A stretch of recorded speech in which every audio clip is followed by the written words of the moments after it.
श्री शिवाय नमस्तुभ्यम। ओम नमः शिवाय। आज आप सुनिए सोमवार की व्रत कथा। आर्यव्रत में चित्रवर्मा नाम के एक प्रसिद्ध राजा रहते थे। दुष्टों को दंड देने के लिए वे राजा यमराज के समान माने जाते। वे धर्म मर्यादाओं के रक्षक और कुमारगामी पुरुषों को दंड देकर सही राह पर लाने वाले थे। समस्त प्रकार के यज्ञों का अनुष्ठान करने वाले और शरणार्थियों की रक्षा करने में वे समर्थ थे। भगवान शिव और भगवान विष्णु में उनकी बड़ी भक्ति थी। राजा चित्रवर्मा ने अनेक पराक्रमी पुत्रों को पाकर अंत में एक सुंदर मुख वाली कन्या को प्राप्त किया। एक दिन उस राजा ने जातक के लक्षण जानने वाले अनेक विद्वान ब्राह्मणों को अपने घर पर बुलाया और कन्या की जन्म कुंडली के अनुसार भावी फल पूछे। तब उन ब्राह्मणों में से एक ब्राह्मण ने कहा कि महाराज, यह आपकी कन्या सीमांतनी नाम से प्रसिद्ध होगी। यह भगवती उमा के समान मंगलमयी और दमयंती की भांति परम सुंदरी, सरस्वती के समान सभी कलाओं को जानने वाली तथा लक्ष्मी की भांति अत्यंत ही सद्गुणों से सुशोभित होगी। यह कन्या 10,000 वर्षों तक अपने स्वामी के साथ आनंद भोगेगी और 8 पुत्रों को जन्म देकर उत्तम सुख का उपभोग करेगी। उसके बाद एक दूसरा ब्राह्मण बोला कि महाराज, यह कन्या 14वें वर्ष में विधवा हो जाएगी। यह वज्राघात के समान दारुण वचन सुनकर राजा 2 घड़ी तक चिंता में डूब गया। तदंतर उसने सभी ब्राह्मणों को श्रद्धापूर्वक विदा किया और राजा ने सब कुछ भाग्य के भरोसे छोड़ दिया। सीमांतनी धीरे धीरे बड़ी हुई और अपनी सखी के मुख से भावी वैधव्य की बात सुनकर उसे बड़ा ही दुख रहता। उसने चिंतामग्न होकर याज्ञवल्क्य मुनि की पत्नी मैत्रेयी से पूछा कि माता जी, मैं आपकी शरण में आई हूँ, मुझे सौभाग्य बढ़ाने वाले सत्कर्म का उपदेश दीजिए। इस प्रकार शरण में आई हुई राजकन्या से पतिव्रता मैत्रेयी ने कहा कि बेटी, तू शिवजी के सहित पार्वती जी की शरण में जा और सोमवार के दिन एकाग्रचित होकर स्नान और उपवास पूर्वक स्वच्छ वस्त्र धारण करना और शिवजी व पार्वती की आराधना करती रहना। ऐसा करने से बड़ी भारी विपत्ति आने पर भी तू उससे मुक्त हो जाएगी। घोर से घोर और भयंकर महाक्लेश आने पर भी शिवजी की पूजा को नहीं छोड़ना। इसके प्रभाव से तुम हर प्रकार के भवसागर से पार हो जाओगी।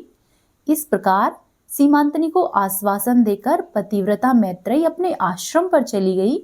राजकुमारी ने उसके कहे अनुसार भगवान शिवजी का पूजन प्रारंभ किया। वहीं दूसरी तरफ निषद देश में नल की पत्नी दमयंती के गर्भ से इंद्रसेन नाम का पुत्र हुआ।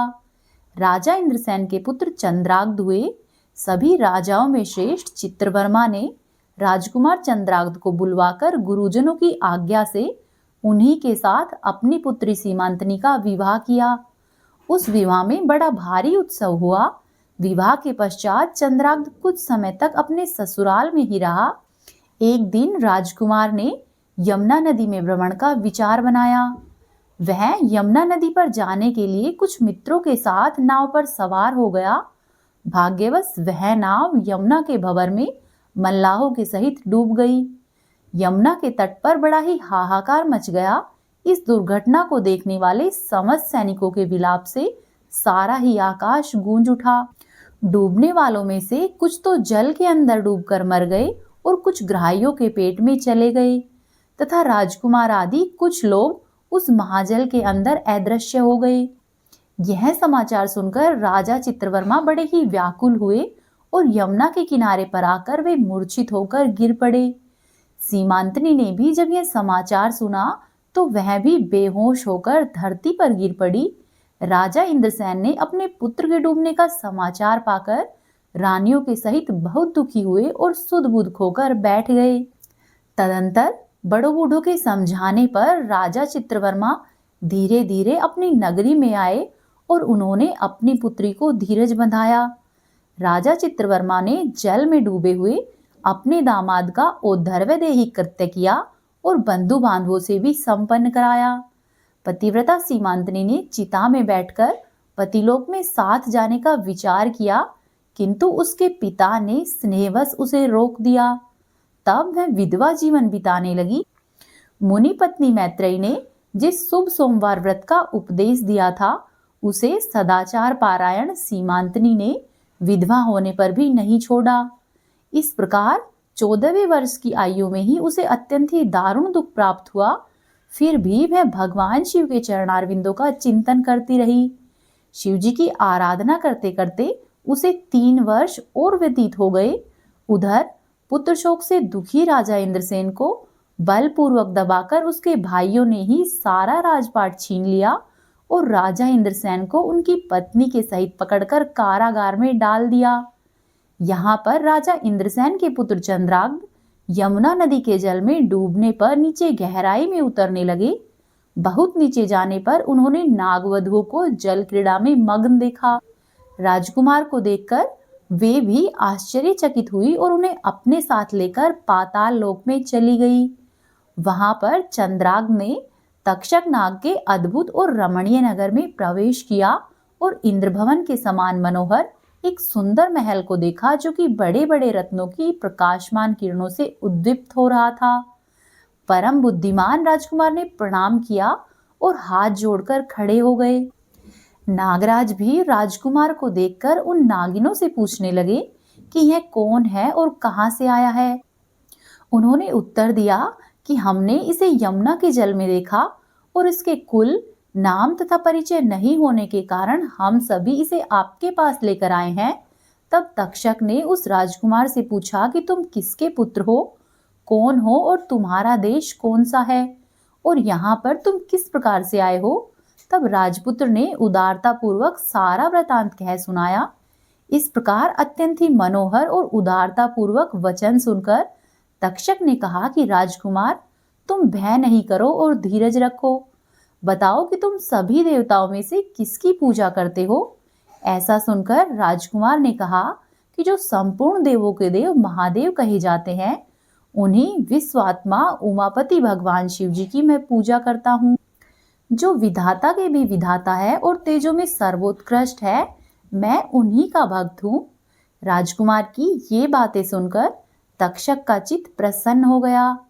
उनके हृदय में महादेव के प्रति नूतन भक्ति भाव उदय हो गया और वे इस प्रकार से बोले कि हे राजेंद्र नंदन, तुम्हारा कल्याण हो। मैं तुम पर अत्यधिक प्रसन्न हूँ, क्योंकि तुम बालक होकर भी सर्वोत्कृष्ट परात्पर शिव तत्व को जानते हो। इसीलिए तुम अपनी इच्छा के अनुसार यहाँ पर विचरण करो और यथायोग्य सुख का उपभोग करो। नागराज के ऐसा कहने पर राजकुमार ने कहा कि हे नागराज, मैंने उत्तम समय पर विवाह किया है और मेरी पत्नी उत्तम व्रत का पालन करने वाली है और वह शिव पूजा में पारायण है और अपने माता पिता की मैं इकलौती संतान हूँ। वे सब लोग इस समय मुझे मरा हुआ मानकर महान शोक से घिर गए होंगे। इसीलिए मेरा किसी भी प्रकार से अधिक समय तक यहाँ पर रहना उचित नहीं है। कृपया करके आप मुझे फिर से मेरे राज्य में भेज दीजिए। तब नागराज ने कहा कि राजकुमार, ठीक है, तुम अपने राज्य की तरफ प्रस्थान करो, लेकिन जब जब तुम मुझे याद करोगे तब तब मैं तुम्हारे सामने प्रकट हो जाऊंगा। ऐसा कहकर नागराज ने राजकुमार को एक सुंदर अश्व भेंट किया जो कि इच्छा के अनुसार चलने वाला था। ढेर सारे रत्न और आभूषण भेंट करके नागराज बोले कि जाओ राजकुमार, तुम्हारे माता पिता और तुम्हारी पत्नी तुम्हारा इंतजार कर रहे होंगे। ऐसा कहकर प्रेम पूर्वक राजकुमार को विदा किया। राजकुमार चंद्राग्न उस घोड़े पर सवार हो निकला और थोड़ी ही देर में यमुना के जल से बाहर आ गया और उस दिव्य रथ पर चढ़कर नदी के रमणीय तट पर भ्रमण करने लगा। उसी समय पतिव्रता सीमांतनी अपनी सखियों के साथ घिरी हुई नदी के तट पर स्नान करने आई। उस यमुना के तट पर मनुष्य रूपधारी नागकुमार के साथ भ्रमण करते हुए राजकुमार चंद्राग्न को देखकर राजकुमारी उसकी ओर एकटक देखने लगी। राजकुमारी ने सोचा कि इस राजकुमार को मैंने अवश्य ही कहीं न कहीं देखा है और मन ही मन उसने विचार किया कि इसके नैन नक्श और सब कुछ मेरे पति के समान ही जान पड़ते हैं। तत्पश्चात राजकुमार घोड़े से उतरकर नदी के किनारे पर आकर बैठ गया और उस सुंदरी को बुलाकर समीप बैठाकर पूछा कि तुम कौन हो और किसकी स्त्री हो, किसकी कन्या हो और कहाँ पर रहती हो। तब सीमांतनी ने लज्जा से कुछ नहीं कहा। तब उसकी सखियों ने सब बातें कह सुनाई कि इसका नाम सीमांतनी है। यह निषदराज इंद्रसेन की पुत्र वधू है, युवराज चंद्राग्ध की रानी तथा महाराजा चित्रवर्मा की पुत्री है। फिर आगे दासियों ने कहा कि दुर्भाग्यवश इसके पति इस महाजल में डूब गए और अत्यंत ही प्रबल शोक में इसने 3 वर्ष बिताए हैं और आज सोमवार का दिन है, इसीलिए यहाँ पर यमुना जी के जल में स्नान करने के लिए आई है। और इसके ससुर का राज्य भी उसके भाइयों ने छीन लिया है और महाराजा और महारानी दोनों को कैद में डाल दिया है। उत्तम व्रत का पालन करने वाली सीमांतनी ने अपनी सखी के मुख से ये सारी बातें कहलवाई और फिर स्वयं भी उस राजकुमार से पूछा कि आप कौन हैं और ये अन्य पुरुष कौन है।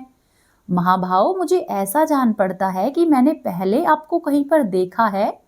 उसके बाद सीमांतनी राजकुमार की ओर बारंबार निहारने लगी।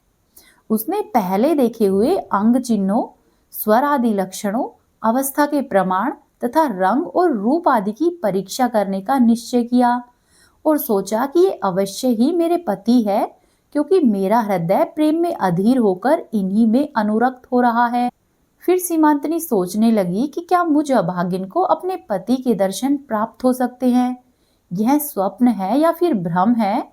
अथवा मुनि पत्नी मैत्रेयी ने जो मुझे कहा था कि भारी विपत्ति आने पर भी इस व्रत का पालन करती रहो, तो हो सकता है ये मेरे उसी व्रत का फल हो। उन ब्राह्मण देवता का यह वचन अवश्य ही सत्य होगा। भगवान शिव को कौन जान सकता है, उनकी लीला तो अपरंपार है। इधर प्रतिदिन ही मुझे मंगल और शुभ चिन्ह दिखाई देते हैं। पार्वती देवी के प्राणनाथ भगवान शिव के प्रसन्न होने पर कोई भी वस्तु दुर्लभ नहीं होती। इस प्रकार से अनेक तरह का विचार करते करते सीमांतनी का संदेह दूर हो गया और अब उसे पूर्ण यकीन हो गया कि ये ही मेरे स्वामी है।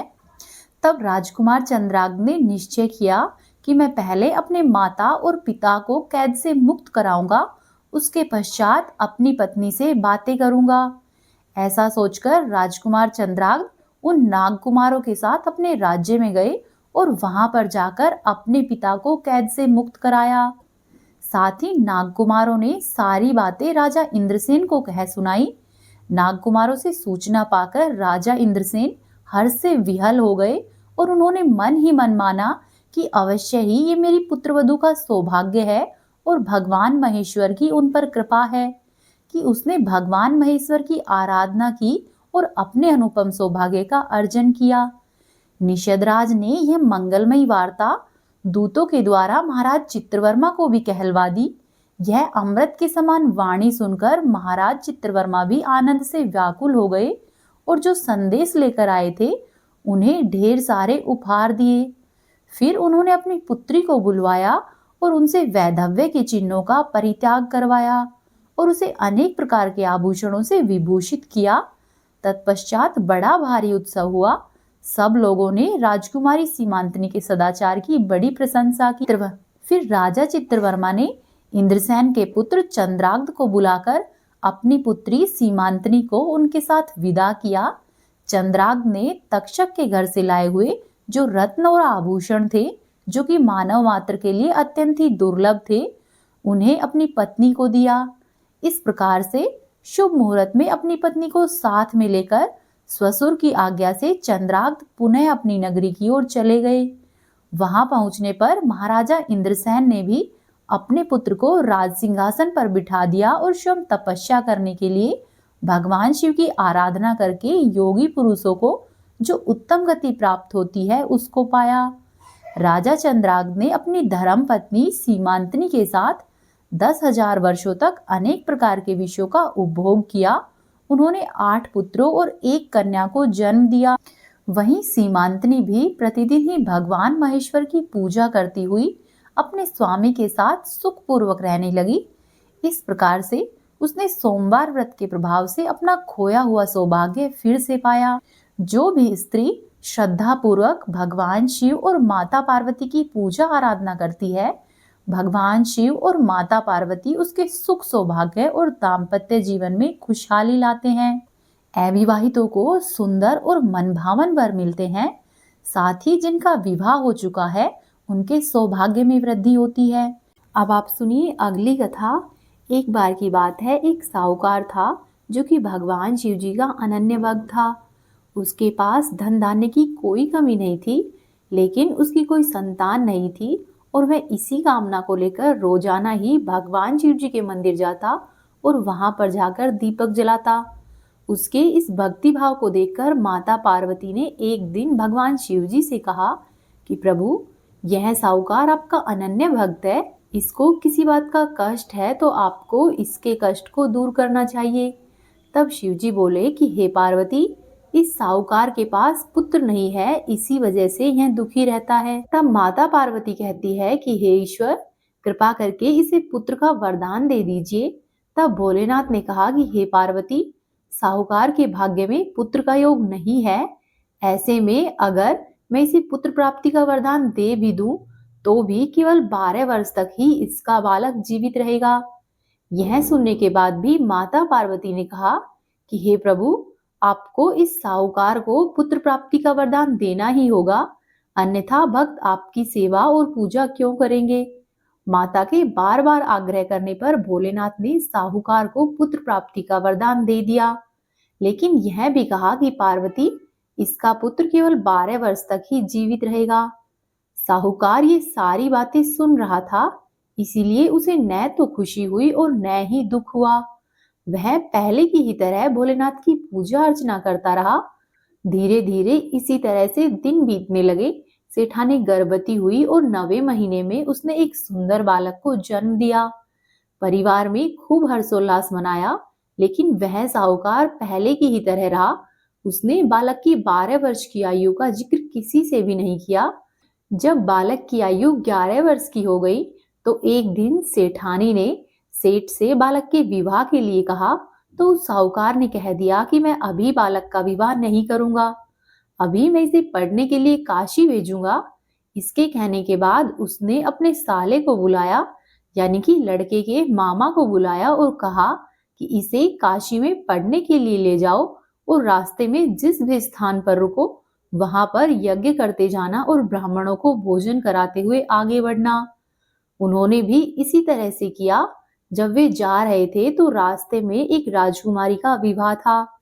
जिससे राजकुमारी का विवाह था वह एक आंख से काना था। तो उसके पिता ने जब अति सुंदर साहूकार के बेटे को देखा तो उसके मन में आया कि क्यों न इसे ही घोड़ी पर बिठाकर शादी के सारे कार्य संपन्न करा लिए जाए। तो उन्होंने मामा से बात की और कहा कि इसके बदले में वह अथाह धन देंगे। तो उसका मामा भी राजी हो गया। साहूकार का बेटा विवाह की वेदी पर बैठा और जब विवाह कार्य संपन्न हो गए तो जाने से पहले उसने राजकुमारी की चुनरी के पल्ले पर लिख दिया कि तेरा विवाह तो मेरे साथ हुआ है, लेकिन जिस राजकुमार के साथ तुम्हें विदा करेंगे वह तो एक आंख से काना है। इसके बाद वह अपने मामा के साथ काशी चला गया। उधर जब राजकुमारी ने अपनी चुनरी पर लिखा हुआ पाया तो उसने राजकुमार के साथ जाने से मना कर दिया।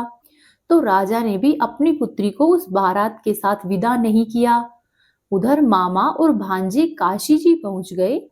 एक दिन जब मामा यज्ञ कर रहे थे और भांजा बहुत देर तक बाहर ही नहीं आया तो मामा अंदर गए और अंदर जाकर देखा तो भांजे के प्राण निकल चुके थे।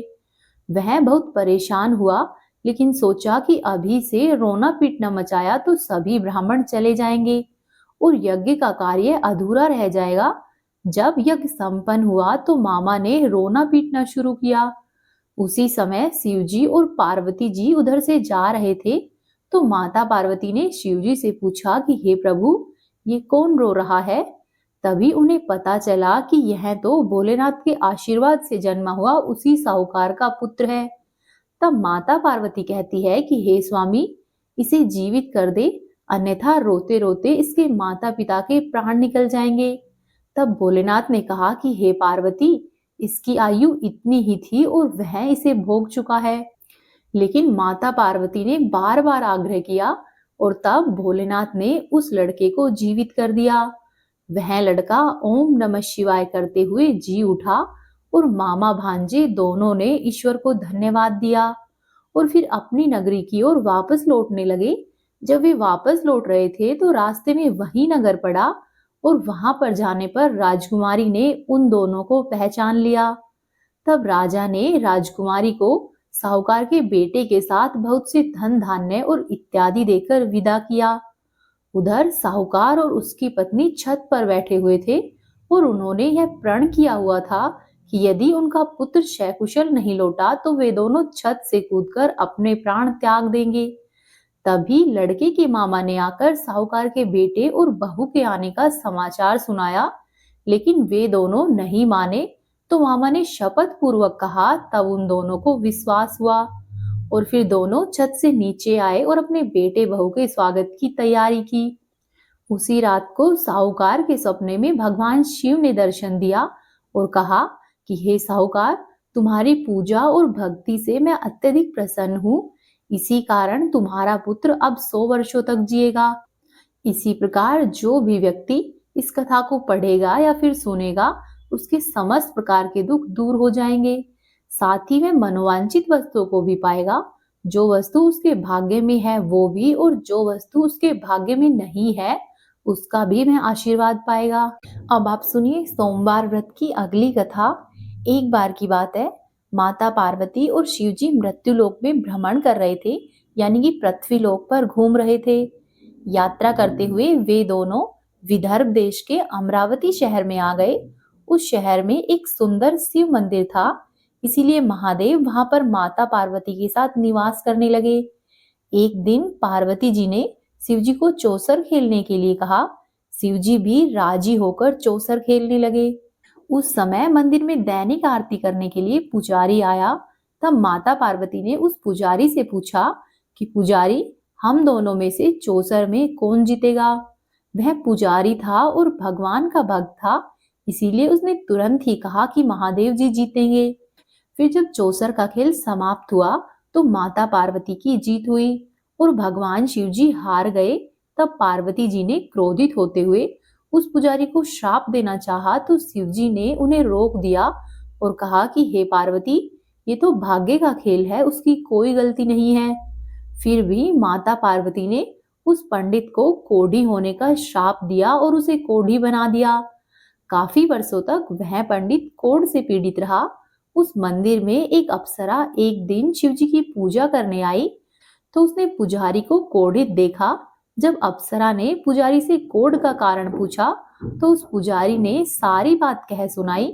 उस पुजारी को अप्सरा ने कहा कि इस कोढ़ से छुटकारा पाने के लिए तुम 16 सोमवार के व्रत करो। उस पुजारी ने पूछा कि इस व्रत को करने का क्या तरीका है, कैसे किया जाता है और कब से शुरू किया जाता है। तब उसने बताया कि सोमवार के दिन नहा धोकर साफ कपड़े पहनकर आधा किलो आटे से एक पंजीरी बनाना और इसको 3 भागों में बांटकर प्रदोष काल में भगवान शिव जी की पूजा करना।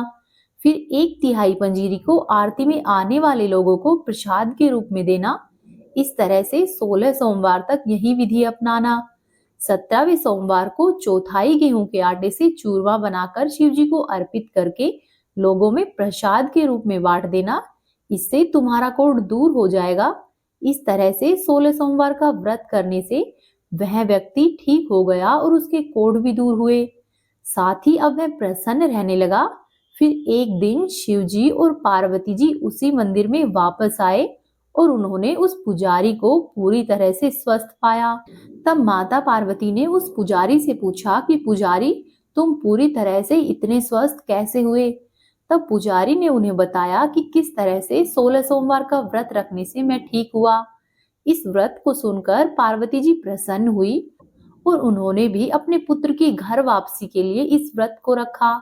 इस व्रत के प्रभाव से माता पार्वती का पुत्र भी वापस घर पर आ गया और साथ ही वह आज्ञाकारी भी बन गया। कथाकार ने अपनी माता से उनके मानसिक बदलाव की वजह पूछी जो उन्हें घर पर लौटाया। तब पार्वती जी ने उन्हें इन सब के पीछे 16 सोमवार की पूजा बताई। यह सुनकर कार्तिकेय जी प्रसन्न हुए और उन्होंने भी इस व्रत को किया। उन्होंने व्रत को अपने ब्राह्मण मित्र से मिलने के लिए किया था। 16 सोमवार होने पर उनका मित्र उनसे मिलने वापस आ गया। कार्तिकेय ने उनके दोस्त से 16 सोमवार की पूजा, इसकी विधि और महिमा बताई।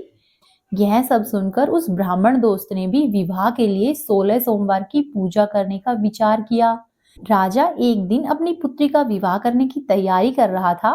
राजा की पुत्री से शादी करने के लिए बहुत से राजकुमार आए थे।